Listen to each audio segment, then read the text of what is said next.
안녕하십니까. 김박사 부동산TV의 김성봉입니다. 이번 만남에서는 종전자산감정평가액과 조분가 비례율의 상관관계에 관하여 정리하도록 하겠습니다. 이번 만남에서는 특히 종전자산감정평가액이 조분가와 비례율을 결정하는 데 있어 대단히 중요한 역할을 한다는 것에 초점을 맞추어 정리를 하도록 하겠습니다. 비례율에 대해서는 말이죠, 앞서 여러 차례 정리해 드린 적이 있는데요, 이번 만남에서 정리할 내용과 밀접한 관련성을 맺고 있는 영상이 여기에 소개되어 있습니다. 이 자료는 말이죠, 이 영상 아래에 링크를 걸어두었으니까 필요한 경우 클릭만 하시면 바로 활용할 수가 있을 것입니다. 이 주제를 효율적으로 정리하기 위하여 두 가지 내용으로 나누어 정리하도록 하겠습니다. 먼저 관련 용어들에 관하여 정리할 것이고요. 그런 후 이러한 용어들 사이의 관계에 대하여 예시해 드리도록 하겠습니다. 예를 들어 설명드리도록 하겠습니다. 그럼 화면 정리하고요, 본격적으로 정리를 시작하도록 하겠습니다. 예고 드렸던 대로 먼저 용어에 대하여 핵심 내용 위주로 간략하게 정리하도록 하겠습니다. 아래에 간략하게 정리되어 있습니다. 보다 자세하게 이 내용을 정리하고 싶으신 분은요, 앞서 말씀드렸던 이 영상 참조하시면 됩니다. 그럼 위로 올라가서 순서대로 정리를 이어가 보도록 하겠습니다.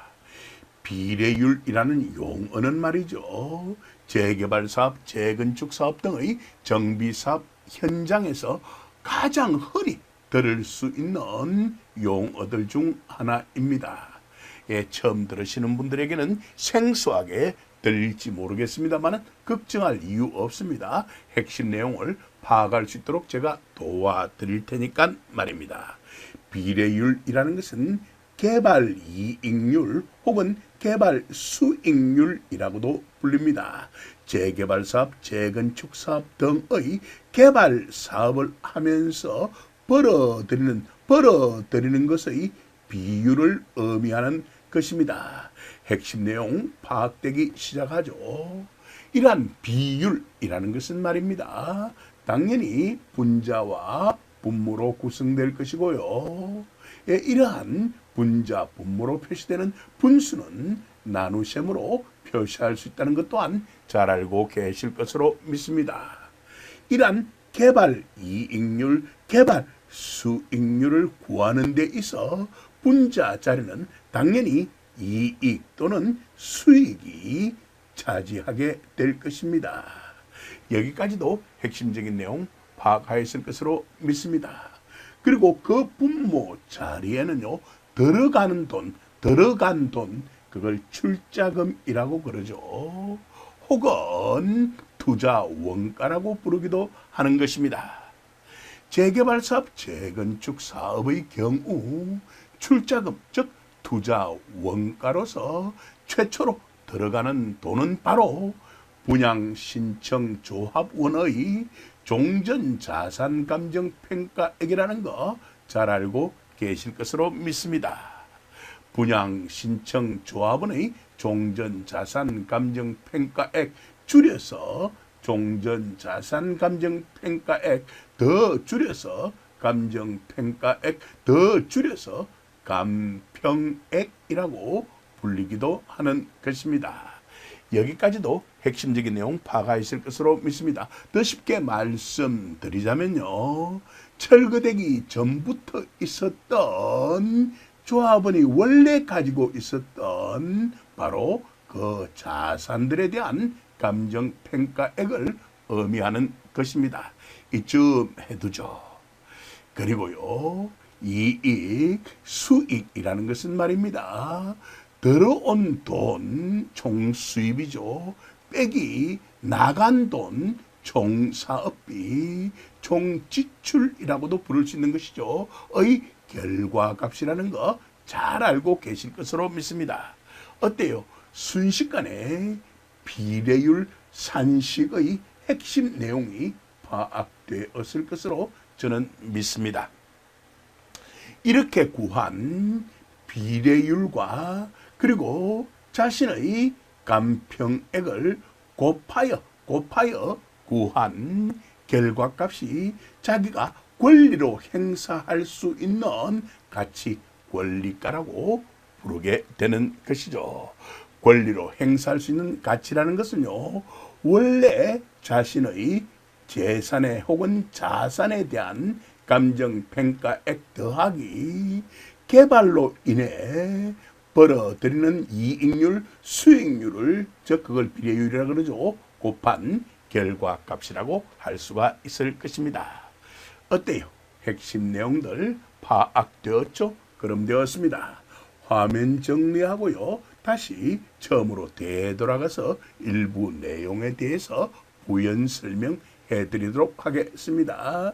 먼저 총 수입부터 다시 정리해 보도록 하겠습니다.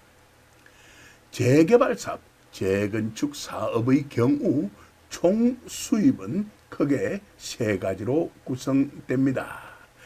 조합원들에게 분양하여 벌어들이는 분양 수입이 있을 것이고요. 조합은 분양 수입 말입니다. 줄여서 조분 수입이라고 부르기도 하죠. 그리고 일반 분양을 함으로써 벌어들이는 수입, 일반 분양 수입이 있을 텐데요. 줄여 일분 수입이라고 부를 수가 있겠죠. 다음 화면에 나타나는 조분 수입, 일분 수입이 각각 무엇을 의미하는지 정확하게 파악하셨을 것으로 믿습니다. 이러한 정비 사업의 경우에 있어서 총 수입 중 거의 90% 정도를 차지하는 것이 바로 조합원 분양 수입과 일반 분양 수입입니다. 나머지 수입을 기타 수입이라고 할 수 있는데요. 이게 대략 10% 정도 됩니다.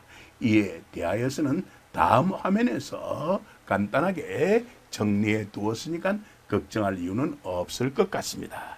화면 정리하고 이어가 보도록 하겠습니다. 이제 2번으로 표시되어 있는 총사업비에 대해서 말씀드리겠습니다. 나간 돈이죠. 이를 총지출이라고 부르기도 하겠죠. 이를 정비사업을 하면서 쓴 비용이기 때문에 흔히 정비사업비, 정비사업비라고 불리기도 하는 것입니다. 이러한 정비사업비는요, 공사비와 그 외의 사업비, 기타 사업비로 구성되는데요. 공사비는 크게 두 가지로 나누어서 기본 공사비와 특화 공사비가 있습니다. 일반적으로 우리가 공사비라고 말을 하는 것은 기본 공사비를 나타내고요. 정리의 편의상 특화 공사비는 기타 사업비와 묶어서 처리하기도 합니다. 다음 도표에도 그렇게 처리해 두었습니다. 그리고요, 기본 공사비와 특화 공사비를 합친 넓은 의미의 공사비는요, 전체의 정비 사업비 중 약 70%를 차지합니다. 일반적으로는 말이죠. 여기까지도 핵심적인 내용 파악하 있을 것으로 믿습니다. 이처럼 들어온 돈 총수입 빼기 나간 돈 총사업비의 결과값을 이익 수익이라 한다는 것 또한 정확하게 파악하실 것으로 믿습니다. 자, 이제 3번 정리 이어가 보도록 하겠습니다. 출자금이라는 것입니다. 처음에 들어간 돈입니다. 이를 투자 원가라고 하기도 하죠. 이러한 출자금 투자 원가라는 것이 바로 분양 신청 조합원의 종전자산 감정 평가액이다 라고 이미 말씀드렸습니다. 그럼 이러한 분양신청조합원의 종전자산감정평가액 줄여서 종전자산감정평가액 줄여서 감정평가액 더 줄여 감평액이라는 것은 바로 분모 자리를 차지하기 때문에 이러한 분모가 작아지면 작아질수록 그 결과값인 비례율은 높아질 수밖에 없을 것입니다. 따라서 감평 전체의 액수가 작다라는 것은 대단한 축복입니다. 비례율을 관리하는 데 있어서 말입니다. 역으로 말씀드리도록 하겠습니다. 만약 분모 자리를 차지하는 감평액이 크면 클수록 분모가 크면 클수록 비례율은 떨어질 수밖에 없을 것입니다. 따라서 감평액이 크다는 것은 마냥 좋아할 일만은 아닌 것 같습니다. 비례율 관리에 있어서 그만큼 힘든다는 뜻이 될 것입니다. 여기까지도 이해하실 것으로 믿습니다. 역으로 생각해 봅시다. 그럼 감평액이 대단히 작은데도 불구하고 비례율 관리를 제대로 하지 못했다는 것은 문제라고 할 수가 있을 것입니다. 이점만 말씀드리죠. 화면 정리하고 이어가도록 하겠습니다. 여기까지 내용 정리되었습니다. 이제 남아있는 참고 표시 내용 정리해 보도록 하겠습니다.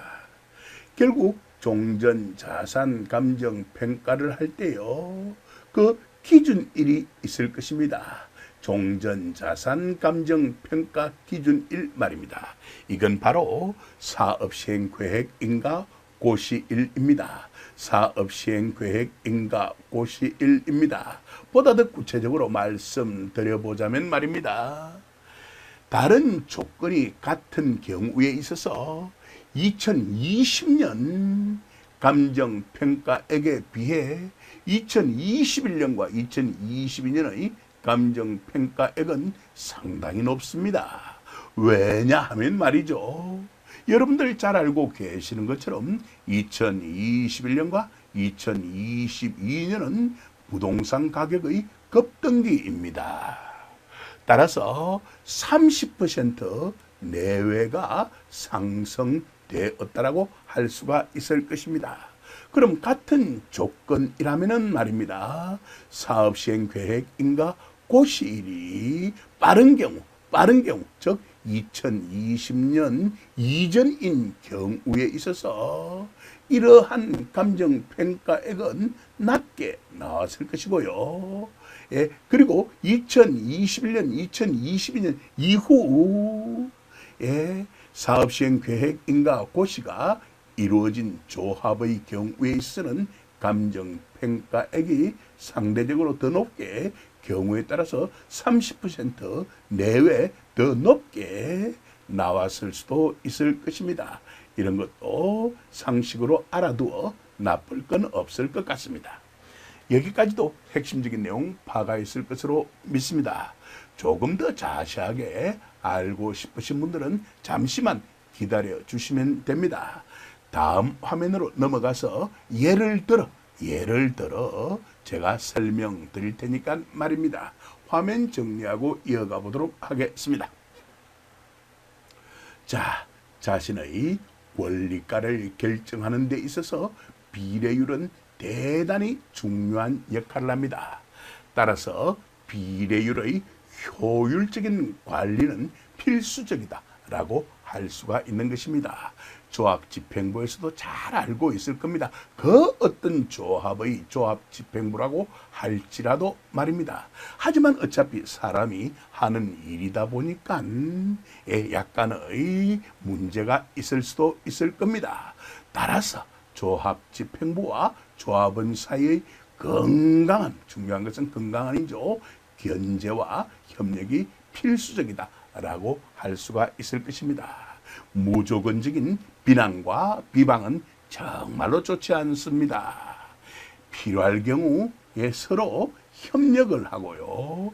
그리고 문제점이 포착된다면 건강한, 건전한 비판에 기초한 제안 등록을 하여야 할 것입니다. 여기까지도 핵심적인 내용 파악하였을 것으로 믿고요. 화면 정리하고요. 두 번째 내용 넘어가도록 하겠습니다.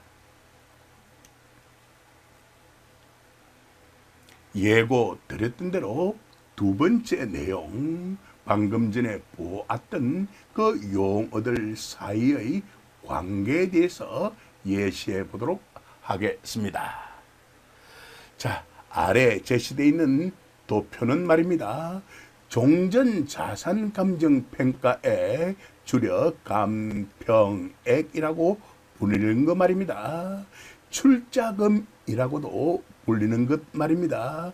이것만 상이한 A조합과 B조합을 비교하는 도표입니다. 이 조합들은 현실 세계에 존재할 수 있는 그런 조합인데요. 관련 데이터들을 여러분들의 이해를 돕기 위하여 단순화시켰습니다. 변형을 시켰습니다. 따라서 가상의 조합으로 받아들여셔도 좋습니다. 여기까지도 핵심적인 내용 파악하였을 것으로 믿습니다.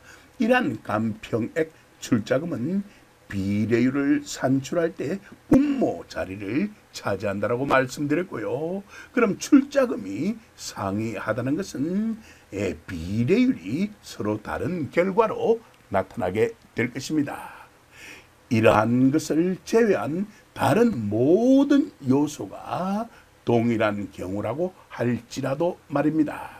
얼핏 보더라도 A조합의 경우 B조합에 비해 출자금이 1.6배 더 작습니다.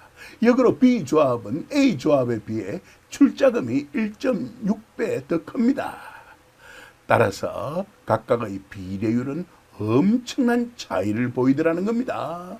다른 모든 요소가 동일한 경우라고 할지라도 말입니다. 핵심 내용은 파악하였을 것으로 저는 믿습니다. 자, 이쯤에 두고 화면 정리하고요. 이 도표 처음으로 되돌아가서 순서대로 전체 윤곽부터 파악해 보도록 하겠습니다. 이 도표는 세 칸으로 구성되어 있습니다. 첫 번째 칸은 항목이 제시되어 있고 당연히 그 항목은 세 가지로 구성되어 있겠죠. 예, 수입 그리고 사업비라는 거요. 예, 이거 두 개의 값의 빼기가 바로 수익이 된다는 거 이미 말씀드렸고요. 이러한 수익 나누기 출자금 퍼센트로 환산할 경우에서는 곱하기 100의 결과값이 비례율이라는 거 이미 말씀드렸습니다. 그래서 세 번째 항목은 비례율이 차지하고 있는 것입니다. 여기까지 전체 윤곽 파악하였을 것으로 저는 믿습니다. 두 번째 칸에는 금액이 제시되어 있고요. 그 단위는 억원입니다. 세 번째 칸에는 바로 이 금액이 산출되는 과정이 제시되어 있습니다. 전체 윤곽 파악하셨을 것으로 믿고요. 화면 정리하고 이어가겠습니다. 첫 번째 항목 수입은 크게 세 가지로 구성된다라고 말씀드렸습니다. 조합은 분양분 수입, 조분 수입, 그 다음 일반 분양분 수입, 일분 수입, 그리고 기타 수입 세 가지로 말입니다. 이미 다 말씀드렸던 것입니다.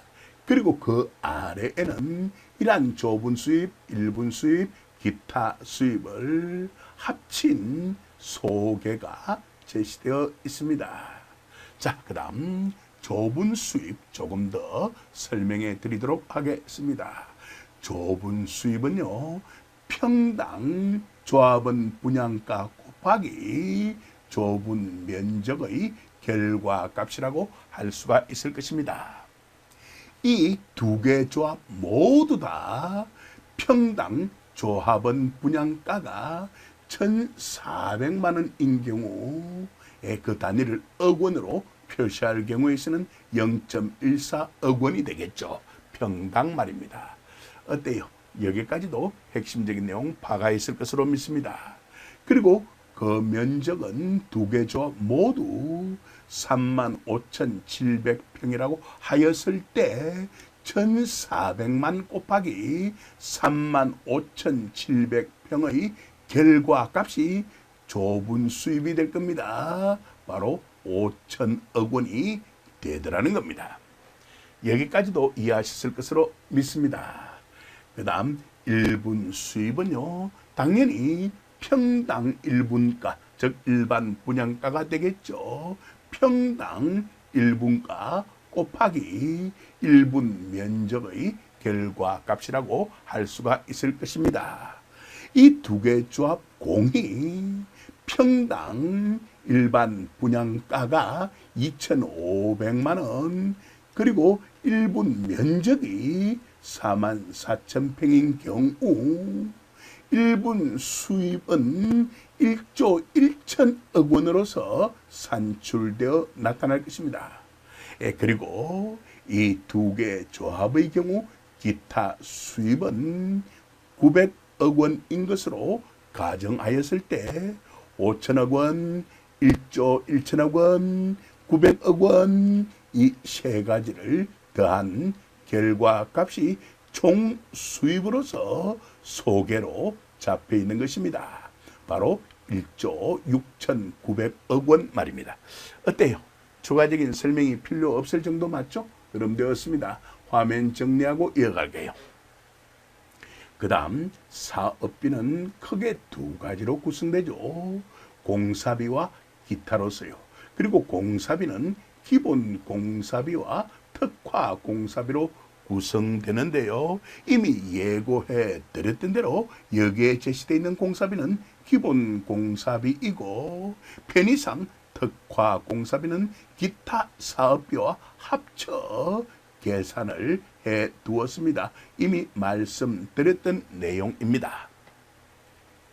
이 AB 두 개 조합의 경우에 있어서요, 평당 공사비가 700만 원인 경우에 있어서 억 원으로 표시할 때는 0.07억 원이 되겠죠. 그리고 연 면적이 13만 평인 경우에 있어서 이 두 가지 값을 곱한 결과값인 9,100억 원이 바로 기본 공사비 금액에 해당될 것입니다. 그리고 특화 공사비와 기타 사업비를 합친 금액이 4,900억 원인 경우 이거 두 개를 합한 총 사업비는 소개에 1조 4천억 원으로 잡혀 있습니다. 두 개의 금액을 합한 금액이죠. 그리고 여기에다가 제가 적어 두었습니다. 편의상 특화 공사비와 기타 사업비를 합하여 정리해 두었다라고 말입니다. 여기까지도 이해하셨을 것으로 저는 믿습니다. 화면 정리하고 이어갈게요. 자, 이제 비례율을 도출해 보도록 하겠습니다. 먼저 분자 자리를 차지하는 수익부터 계산하여야 될 것입니다.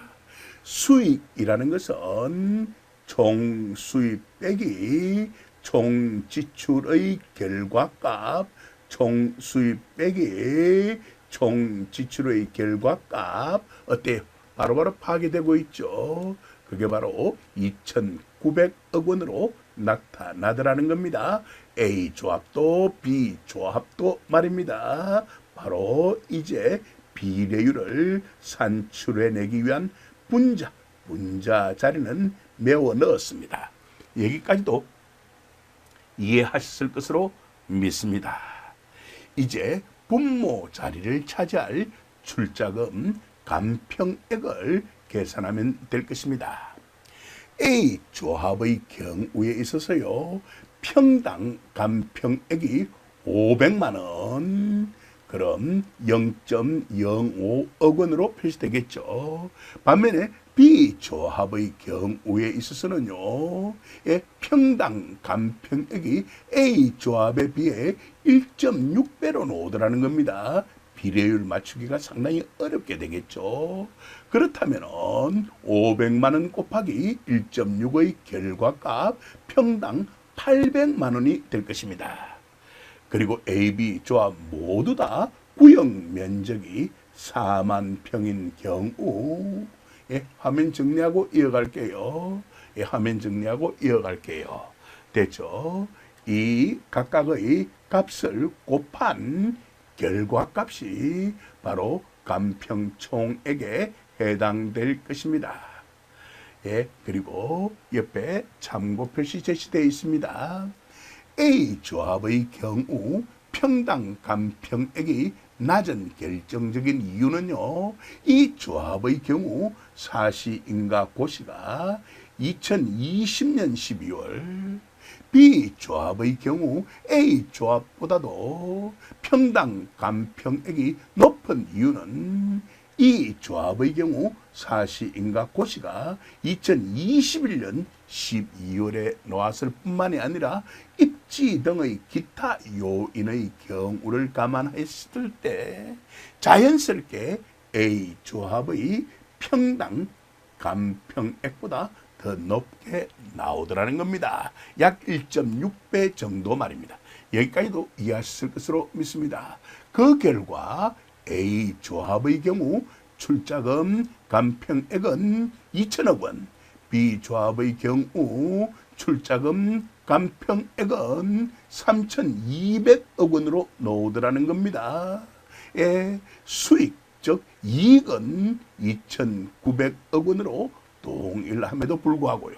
그리고 퍼센트로 환산하기 위하여 여기에 곱하기 100을 한 결과값이 비례율로서 A 조합의 경우 우리가 미리 예상했던 것처럼 145%가 나오더라는 겁니다.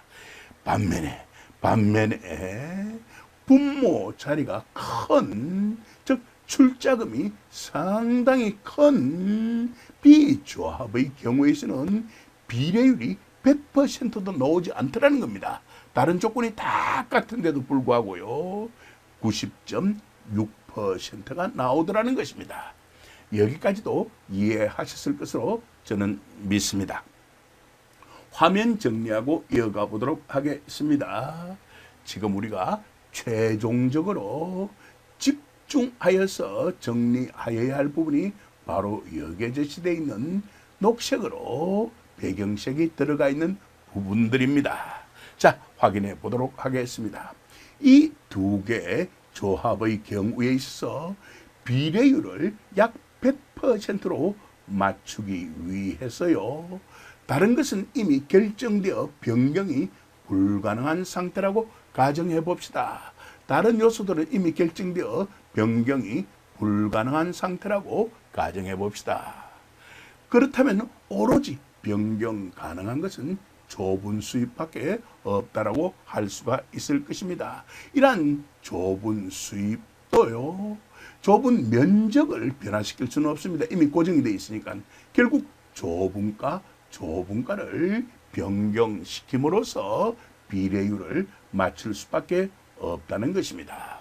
여기까지도 이해하셨을 것으로 믿습니다. 여러분들이 혼자서 번거롭게 계산하는 것보다 제가 미리 계산을 다 해왔고요. 이러한 값은 이 공식에 따라서 여러분들 혼자서라도 다 도출해낼 수가 있을 것이라 믿습니다. 이어가도록 하겠습니다. 이처럼 비례율을 약 100%로 맞추기 위해서는요, 비례율에 있어서 여유가 있는, 왜 여유가 있습니까? 출자금이 상대적으로 낮으니까 말입니다. 비례율에 있어 여유가 있는 A 조합의 경우에 있어서는 좁은가를 1,400만 원이 아니라 그보다 더 낮추어도 되겠더라는 겁니다. 정말 축복받은 것이죠. 더 낮추어도 되겠더라는 겁니다. 그 결과 1,149만 원으로 하더라도 비례율을 100%로 맞출 수 있겠더라는 겁니다. 여기까지도 이해하셨을 것으로 믿습니다. 반면에 비례율이 낮게 나오는, 왜요? 출자금이 상당히 크기 때문에 말입니다. 비례율이 낮게 나오는 B조합의 경우에서는 이 비례율을 90.6%에서 약 100%로 끌어올리기 위해서는 여기에 있는 좁은 수입을 늘릴 수밖에 없을 텐데요. 그렇게 하기 위해서는 면적은 고정되어 있으니까 이쪽을 변경할 수는 없고요. 오로지 변경 가능한 부분은 평당 조분가입니다. 1,400만 원으로는 불가능하다라는 겁니다. 약 100%를 맞추기 위해서 그 조분가를 어쩔 수 없이 85만 원 더 끌어올려서 1,485만 원으로 해야만 하겠다는 것입니다. 어때요? 여기까지도 핵심적인 내용 정확하게 파악하 있을 것으로 믿습니다. 화면 정리하고 마무리 짓도록 하겠습니다. 이번 만남은 말입니다. 종전자산감정평가액 일명 출자금이라고 부르는 것 말입니다.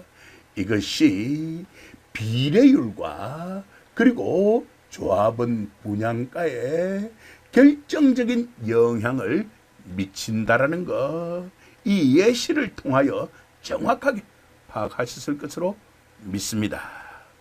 이러한 내용을 알고 어떤 조분가라든지 그다음 비례율을 판단하신다면 이해하는데 어려움은 없을 것으로 저는 믿습니다. 억지 주장은 통하지 않겠다는 말이 되겠죠. 여기까지 핵심적인 내용 제대로 파악하셨을 것으로 믿고요. 화면 정리하겠습니다. 이쯤해서 이번 만남은 마무리 짓도록 하겠습니다. 긴 시간 동안 경청해 주셔서 진심으로 감사드립니다.